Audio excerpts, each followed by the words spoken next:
Hey guys! I decided to try to record a video on here. I don't tend to do videos that are very long, but even though I'm a better writer, I have a feeling that people tend to have a little bit more time to just listen to something than to sit and read it. So I'm going to try to give you guys a little bit of a better update. I'm winging it, so uh, keep that in mind, everyone. So I'm feeling kind of emotional today, so I might get emotional. Don't feel sad or bad for me because, this is still great. But I think it's important no matter what you do, even traveling, you have to realize that there are going to be days that aren't as good. There are going to be bad things that happen, and that's okay because everything is still going to be okay. It's still going to work out. You might have to spend a little bit more money than you planned. You might have a few unpleasant hours, days, whatever, but it'll be okay. So I'm remembering that. And one of the reasons I feel so emotional right now is because it is okay. My first workaway experience did not work out well. I think the number one thing I learned is that don't do a workaway that is not a place that you would like to be. It could also be good to make sure it's somewhere that you can easily get to and from, because I've spent, 2 weeks here now, and it costs a good bit to get here. It cost me about $250 to get here. It's going to cost me a little bit more than that to get back to Oslo, which isn't even leaving, but it's really the only place you can fly from here. The bus to get to the airport is $50 alone. It's for a 2-hour bus ride. It's kind of expensive. But those would be my tips. I did what I thought was good at the time. I really, really wanted to get to experience what it would be like to work with these dogs, what goes into racing dogs, and spend some time in the country was fine, get to know Norwegian life and this family of musicians. It sounded really awesome. Didn't end up being so awesome. The dogs were really great. They were so cute. I can't say that I was happy to leave them. I was not. I went around to my favorite ones because, yes, I had favorites because some were clearly better than the others. And I gave them all little kisses and told them to keep being such awesome dogs, since they could completely understand me. Even if they could understand that they could also understand English, it's definitely possible. So I said my goodbyes to them.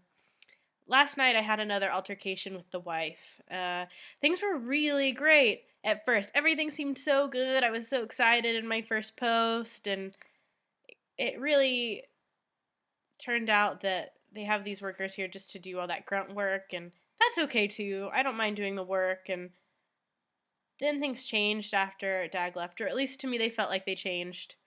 Inkari was very clear on letting me know that she thinks it's all in my head, but whether it's me, whether it's her, whether it's both of us, whatever it is, there's something about me that really bothers her, and then I have a problem with the way I perceive that she treats me because of that.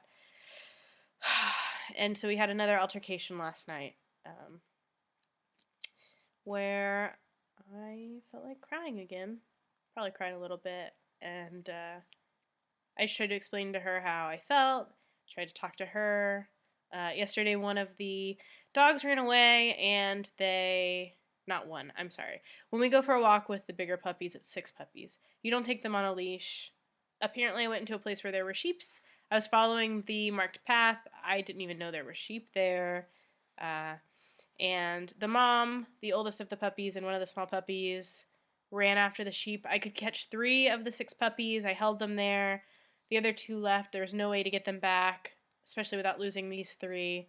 So I went the 45 minutes back to the house as quick as I could, told Inkari, and we had to go searching for the dog. So after about an hour and 15 minutes, hour 30 minutes walking with these dogs in the mountains, I spent 2 hours trying to find the dogs. We got one easily. The other 2 were harder to find, and they had blood on them, which means that they either killed or really injured a sheep. And I was afraid she was going to be terrible. Like, she was going to hate me even more now. Who knows what's going to happen to the dog, the mom dog. I think, from what I understand, if they want, they can, the neighbor can request that the dog be killed. I really hope not, because I really like Frecken, the mom dog, so that'd be very sad. Not to mention, they'll probably have to pay for the sheep. I was really nervous, though.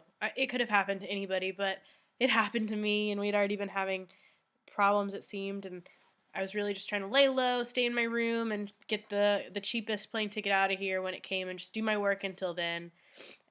Do it extra good, so there's nothing for her to have a problem with. But still, every day there's some sort of a problem, and maybe it's me, maybe we just don't understand each other. But it would just sometimes be small things, like I was doing the dishes yesterday, and she comes up, uses the water for a second, and then just very abruptly shuts it off and walks away when I was using it. And I was like, okay, that's interesting. And then at dinner, we had a little bit of a meeting, and she'd added on to the very end some sort of note about how we use the water properly. So it seemed like that was just a really passive aggressive move. Maybe it's my perception. Maybe. That's just how it felt. And I do have a little bit of a thing for fairness. I know that about myself.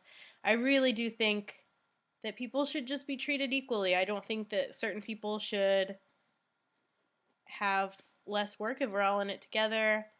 I mean, I just started doing my work no matter what and not saying anything, because the one time I asked for one small thing to be changed, we had the first problem, and I just didn't want that to happen anymore. So just laid low, do it, get through it, whatever.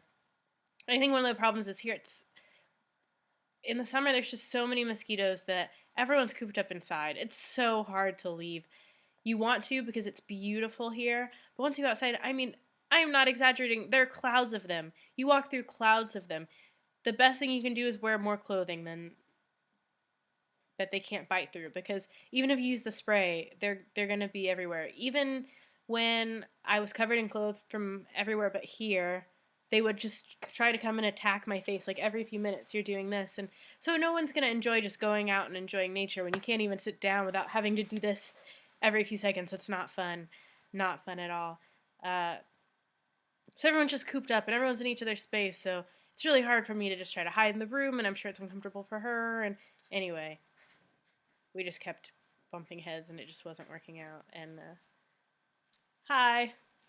Hi. I'm Ashley. Okay. He